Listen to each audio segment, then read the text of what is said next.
Hello बच्चों, let's read the question first. यहाँ पे एजर्शन रीजन टाइप का क्वेश्चन है। एजर्शन बोल रहा है translocation of sugar from source to sink is defined as pressure flow hypothesis and इसका रीजन दिया गया है translocation of solute is facilitated through living phloem sieve tube sales.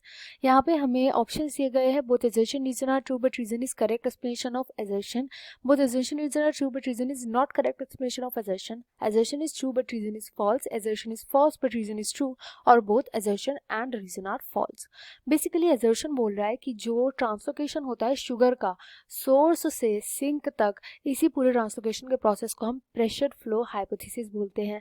And इसका रीजन दिया गया है कि ट्रांसलोकेशन जो होता है सोल्यूट का वो किया जाता है through living phloem sieve tube sales इनके थ्रू होता है। ये हमें बताना है। तो जो यहाँ पे की कॉन्सेप्ट यूज किया जाएगा वो हम प्रेशर फ्लो हाइपोथेसिस का करेंगे। Pressure flow hypothesis. अब इस हाइपोथेसिस के बारे में पढ़ने से पहले हमें कुछ कीवर्ड्स का मतलब पता होना चाहिए। जैसे कि सोर्स क्या होता है, तो सोर्स वो एरिया होता है बेसिकली जहाँ पे फूड प्रोड्यूस किया जाता है, यानी कि ग्लूकोज का जहाँ पे प्रोडक्शन किया जाता है। अब सोर्स पे जब ये फूड प्रोड्यूस किया जाता है, जो यूजुअली लीफ होती है, ये कन्वर्ट कर दिया जाता है सुक्रोज पे एंड ये ट्रैवल करता है इस कंपोनेंट के थ्रू। सुक्रोज जो होता है, सुक्रोज ट्रैवल करता है, तो ये सोल्यूट होता है जो ट्रैवल करता है। एंड सिंक वो एरिया होता है, वो टारगेट लोकेशन होती है। हमने यहाँ पे मान लिया रूट होती है, जैसे वो टारगेट लोकेशन होती है जहाँ पर इसको पहुंचाना होता है, जहाँ पे सुक्रोज की जरूरत होती है, जिन सेल्स को इसकी जरूरत होती है, वो सिंक हो गया। तो इधर सोर्स और सिंक। ऑब्वियसली फूड जो ट्रेवल करता है वो सोर्स से सिंक तक करता है। अब ये करता कैसे है, तो ये करता है with the help of phloem.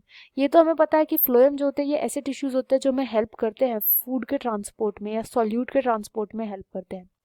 Food के ट्रांसपोर्ट में फूड किस फॉर्म में जाता है, सुक्रोज की फॉर्म में ट्रेवल करता है। अब जब सोर्स से, जैसे यहाँ पर सोर्स प्रेजेंट है, पहली बात तो एजर्शन जो यहाँ पे बोला गया है बिल्कुल ठीक बोला गया है कि जो ट्रांसलोकेशन का पूरा प्रोसेस होता है ना, ये प्रेशर फ्लो हाइपोथेसिस के थ्रू बताया गया है। अब इस प्रेशर फ्लो हाइपोथेसिस में होता क्या है कि सपोज ये मेरा सोर्स है, सोर्स में यहाँ पे जो सेल्स हैं इनको ट्रांसफर करना होता है सारा का सारा सुक्रोज यहाँ पे फ्लोएम की सेल्स में। तो जब ये लोडिंग होती है ना, ये हमेशा एक्टिवली होती है, यानी यहाँ पे एक्टिव ट्रांसपोर्ट होता है। यहाँ पे एटीपी खर्च करके तब लोडिंग करी जाती है फ्लोएम के अंदर। फ्लोएम में सबसे पहले यहाँ पे कंपेनियन सेल्स इसको लेते हैं, देन कंपेनियन सेल्स से ये ट्रांसफर करी जाती है सीव ट्यूब सेल्स में। अब ये सीव ट्यूब सेल्स के थ्रू ट्रेवल करती है कैसे, ऑस्मोटिक पोटेंशियल के थ्रू। होता क्या है, ऑस्मोटिक पोटेंशियल के थ्रू जो हमेशा जो कंपोनेंट ट्रैवल करता है ना, वो हायर प्रेशर से लोअर प्रेशर की तरफ ट्रैवल करता है। अब जहाँ पे बहुत सारा सुक्रोज प्रेजेंट होता है वहाँ पे हायर प्रेशर होता है, एंड जिस तरफ को जा रहा होता है वहाँ पे लोअर ऑस्मोटिक पोटेंशियल होता है, ऑस्मोटिक प्रेशर वहाँ पे कम प्रेजेंट होता है। तो ऐसे करके ट्रैवल करता जाता है। अब हुआ क्या, यहाँ पर आ गया सिंक। इसका सिंक आ गया मतलब कि जहाँ पर इसको अनलोड करना होता है, तो सपोज ये रूट की सेल्स है।